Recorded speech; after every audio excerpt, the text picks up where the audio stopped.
മറ്റൊരു വാർത്തയിലേക്ക് പോകണം. മന്ത്രിയുടെ പേര് പറഞ്ഞും അവയവ തട്ടിപ്പ്, അവയവദാതാവും സ്വീകരിക്കുന്നയാളും മന്ത്രി സജി ചെറിയാന്റെ PA-യുടെ പരിചയക്കാരെന്ന് പറഞ്ഞ് തട്ടിപ്പ് നടത്തിയെന്നാണ് ആക്ഷേപം.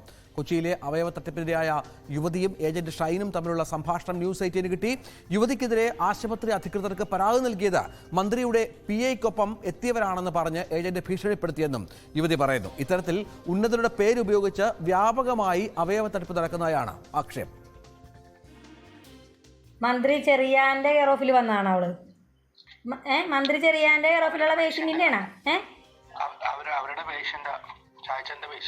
ഷാച്ചന്റെ പേഷ്യന്റ് മന്ത്രി ചെറിയാനാണോ അതോ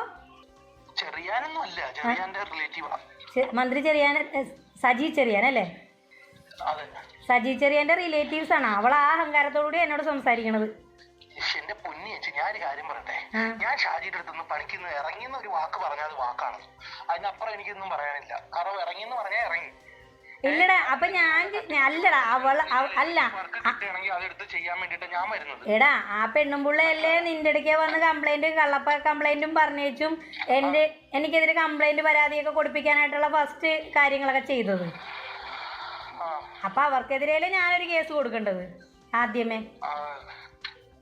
അപ്പൊ അവൾ എന്നെ ഭീഷണിപ്പെടുത്തുന്നത് എന്താന്നത്, ഞാൻ മന്ത്രി സജി ചെറിയാന്റെ ഇതിൽ വന്നാണ് ഏതറ്റം വരെയും ഞാൻ പോകൂടിയെന്ന്. അതാണ് ഞാൻ ചോദിച്ചത്. അവള് മന്ത്രി ശരിക്കും ശരിയാണോ? മന്ത്രി സജി ചെറിയാന്റെ കെയർ ഓഫിലുള്ള ആണോ? ഉറപ്പാണോ? നമ്മള് കേസിന് പോയാ വിജയിക്കൂലപ്പ.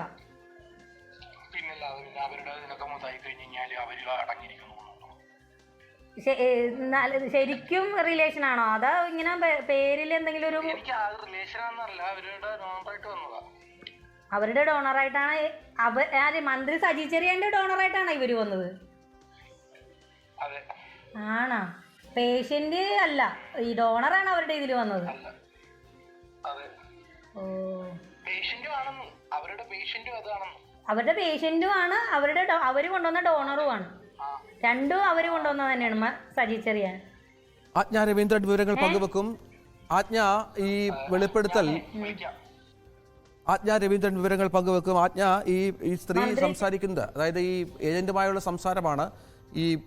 ഇവരെ സമീപിച്ചത് മന്ത്രിയുടെ പ്രൈവറ്റ് സെക്രട്ടറിയുടെ കെയർ ഓഫിലാണ് എന്ന് പറയുന്നത്. പക്ഷേ പ്രൈവറ്റ് സെക്രട്ടറി അങ്ങനെ ഒരാളില്ല എന്നുള്ളത് വ്യക്തമാണ്. മന്ത്രിയുടെ ഓഫീസിൽ അന്വേഷിച്ചപ്പോഴൊക്കെ നമുക്കത് വ്യക്തമായിട്ടുണ്ട്. അപ്പോൾ അങ്ങനെ ഈ തട്ടിപ്പ് നടത്താൻ എന്തു മാർഗവും സ്വീകരിക്കും എന്നുള്ളതല്ലേ?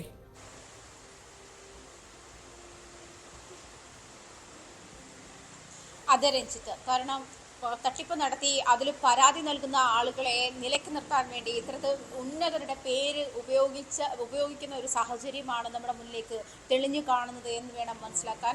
നേരത്തെ തന്നെ ഈ നമ്മളോട് സംസാരിച്ച ഈ സ്ത്രീ 3-4 തവണ ഇതേ കാര്യം തന്നെ പറയുന്നത്. അതായത് ഇവരുടെ ജോലി പോകാൻ കാരണമായ പരാതി നൽകിയത് ഈ സ്ത്രീയാണ്. ഈ പരാതി നൽകിയത് ഈ രോഗിയും ഡോണറുമാണ്. അവർ പറയുന്നത് ഞാൻ മന്ത്രി സജി ചെറിയാന്റെ കെയർ ഓഫിലാണ് വന്നത്, അതുകൊണ്ട് ഞാൻ ഏതറ്റം വരെയും ഇതുകൊണ്ട് പോകുമെന്നുള്ള തരത്തിലുള്ള സംഭാഷണം അവരുടെ ഭാഗത്തു നിന്ന് ഉണ്ടായി എന്ന് തന്നെയാണ് അവർ ആ ഫോൺ സംഭാഷണത്തിലൂടെ വ്യക്തമാക്കുന്നത്. അതുപോലെ തന്നെ ഈ ഏജന്റ് ഷാജിയും ഷൈനും ഇതിനുണ്ടായ സംഭവം എന്ന് പറയുന്നത് ഈ ഡോണറെയും വൃക്കദാതാവിനെയും സ്വീകർത്താവിനെയും ഒന്നിച്ച് ഈ ഏജന്റിനൊപ്പം ഈ സ്ത്രീ കാണുന്നുണ്ട്. താൻ കബളിപ്പിക്കപ്പെട്ട ഒരു സാഹചര്യം മറ്റുള്ളവർക്ക് ഉണ്ടാകരുത് എന്നൊരു സാഹചര്യത്തിൽ എന്ന് വിചാരിച്ചുകൊണ്ട് അവർ ഇങ്ങനെ പറഞ്ഞു എന്ന് നമ്മളോട് വ്യക്തമാക്കിയിട്ടുണ്ട്. അതായത് നോക്കിയും കണ്ടും സൂക്ഷിച്ചും കണ്ടും ചെയ്തോണം, കാശൊക്കെ കൃത്യമായി വാങ്ങിക്കൊള്ളണം എന്നവർ പറഞ്ഞു എന്നുള്ളത് വ്യക്തമാണ്. അവരത് പറഞ്ഞു എന്ന് അവർ തന്നെ സമ്മതിക്കുന്നുമുണ്ട്. ഈ സാഹചര്യമാണ് അവരുടെ ജോലി നഷ്ടപ്പെടുന്ന തരത്തിലേക്ക് പരാതിയായി പോകുന്നത്. അത് ഈ പേഷ്യൻറ്റും ഈ ഡോണറും നൽകിയ പരാതിയാണ് എന്നുള്ളതാണ് അവർ ആരോപിക്കുന്നത്, അത് ഏജന്റ് ആരോപിക്കുന്നത്. അതേസമയം ഏജന്റ് തന്നെ നൽകിയ പരാതിയാണ്. അതുകൊണ്ടാണ് കഴിഞ്ഞ ദിവസം ഏജന്റിനൊപ്പം നിൽക്കുന്നു, ആശുപത്രി അധികൃതർ ഏജന്റിനൊപ്പം നിൽക്കുന്നു എന്നൊരു ആരോപണം, എന്നൊരു ആക്ഷേപം അവരുടെ ഭാഗത്തു നിന്നും ഉണ്ടായൊരു സാഹചര്യം കൊണ്ടുണ്ടായത്. എന്തൊക്കെയായാലും ഈ ഏജന്റുമാർ ചെയ്യുന്നത്, ഇപ്പോൾ ഈ സ്ത്രീക്ക് 8.5 ലക്ഷം രൂപ ഓഫർ ചെയ്ത ശേഷം സാമ്പത്തികമായി ബുദ്ധിമുട്ട് അനുഭവിക്കുന്ന ഇത്തരം ആളുകളെ കണ്ടെത്തി അവർക്ക് വൻതുക ഓഫർ ചെയ്ത ശേഷം ഈ കാര്യം കഴിഞ്ഞ ശേഷം അല്ലെങ്കിൽ സർജറി കഴിഞ്ഞ ശേഷം അതിൻ്റെ പകുതി പോലും നൽകാത്ത ഒരു സാഹചര്യം കൂടിയാണ് മുന്നിലുള്ളത്. നമ്മളും ഇവരുടെ കെയർ ഓഫിൽ തന്നെ 10-12 പേരെ പിന്നീട് ദാതാക്കളെ കണ്ടെത്തി കൊടുക്കുക എന്നുള്ള ഒരു നോംസ് കൂടി, ഒരു നിർദ്ദേശം കൂടി അവർ മുന്നോട്ട് വയ്ക്കുന്നുണ്ട്. അതായത് ബാക്കി പണം കൊടുക്കണമെങ്കിൽ ഇനിയും ഡോണർമാരെ നിങ്ങൾ കണ്ടെത്തി തരണം, അല്ലെങ്കിൽ മറ്റുള്ളവരെ ക്യാൻവാസ് ചെയ്യണം എന്നൊരു നിബന്ധന കൂടി അവർ മുന്നോട്ട് വയ്ക്കുന്നുണ്ട്. ഇതിൻ്റെ പ്രകാരം ഈ നമ്മളോട് സംസാരിച്ച ഈ സ്ത്രീ തന്നെ 12 പേരോളം അവർ പരിചയപ്പെടുത്തി കൊടുത്തിട്ടുണ്ട്. കുറേ ആളുകൾ അവരെ വിളിച്ചവരുണ്ട്, അതുപോലെ ഏജന്റുമാർ നിർദ്ദേശിച്ച കുറച്ച് ആളുകളുണ്ട്. എന്തായാലും 12ഓളം പേരെ ഈ സ്ത്രീ തന്നെ ഈ ഏജന്റുമാർക്ക് പരിചയപ്പെടുത്തി കൊടുത്തിട്ടുണ്ട്. അവരെ പലരെയും വിളിക്കാൻ ശ്രമിച്ചിട്ടുണ്ട്, പലരുടെയും ഫോൺ സ്വിച്ച് ഓഫ് ആണ്. ചിലർ സ്വമേധയാ കൊടുത്തതാണെന്ന് പറയുന്നു. അവർ നിൽക്കുന്ന വീട്ടിലെ ആളുകൾക്ക് അവരുടെ ഇഷ്ടപ്രകാരം കൊടുത്തതാണെന്നാണ് ഒരാളുടെ പ്രതികരണം. മറ്റു ചിലരെ വിളിച്ചിട്ട് ഫോണിൽ കിട്ടിയിട്ടില്ല, ചിലർ അങ്ങനെ ഇല്ല, ഡൊണേറ്റ് ചെയ്തിട്ടില്ല എന്നുള്ള തരത്തിലുള്ള പ്രതികരണവുമാണ് ഉണ്ടാക്കിയിട്ടുള്ളത്. പക്ഷേ എന്തായാലും മിക്ക ആളുകളുടെയും ഇതിൽ നമുക്ക് കണ്ടെത്താൻ കഴിഞ്ഞിട്ടുള്ള കോണ്ടാക്റ്റിലെ ഒരു 7 പേരുടെയും ഫോണുകൾ ഇപ്പോൾ സ്വിച്ച് ഓഫ് ആണ്. ഷൈനയും ഷാജിയും ബന്ധപ്പെടാൻ ശ്രമിച്ചിരുന്നു, അവരുടെ ഫോണുകൾ സ്വിച്ച് ഓഫ് ആണ്. ആ ഒരു സാഹചര്യത്തിൽ ഷാജി ഒളിവിലാണെന്ന് പോലീസ് ഭാഷ്യം. അങ്ങനത്തെ ഒരു സാഹചര്യമാണ് ഇപ്പോൾ മുന്നിലുള്ളത്. ഈ സ്ത്രീയുടെ ലൈംഗിക പീഡന പരാതി ഇതിന് മുന്നിലുണ്ട്, അതിൽ FIR ഇട്ട ഒരു സാഹചര്യം കൂടിയുണ്ട്.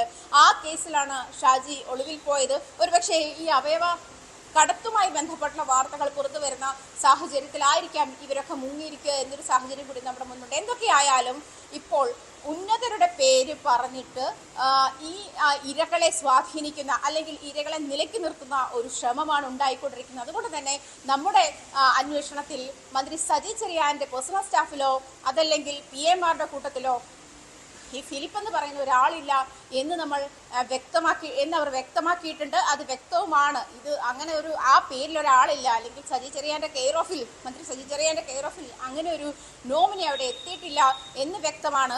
ഒരു പക്ഷേ നമ്മൾ ഈ പറയുന്നത് പോലെ നമ്മൾ ഗവൺമെൻറ്റാണ് ഇത്തരം കാര്യങ്ങളിൽ ഫൈനൽ അതോറിറ്റി, അതായത് അവയവമാറ്റ ശസ്ത്രക്രിയയുടെ അതോറിറ്റി എന്ന് പറയുന്നത് ഗവൺമെൻറ്റാണ്.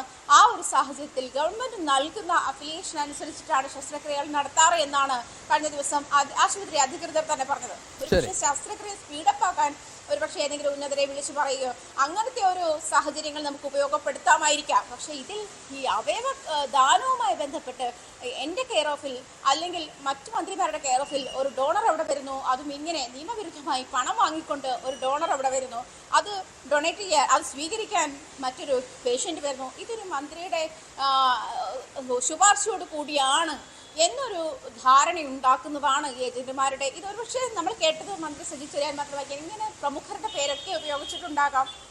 അത്തരത്തിൽ തങ്ങൾക്ക് ഉന്നത ബന്ധത്തോടു കൂടിയാണ് അല്ലെങ്കിൽ തങ്ങളെ ഒന്നും ചെയ്യാൻ പറ്റില്ല എന്നൊരു ആംബിയൻസ് ഇവരുണ്ടാക്കിയെടുത്തിട്ടുണ്ടാകാം. ആ ഒരു സാഹചര്യത്തിലേക്കാണ് ഇപ്പോൾ ഇത്തരം കൊള്ളകൾ നടക്കുന്നത്, വിരൽ ചൂണ്ടുന്നത് എന്ന് വേണം പറയാൻ.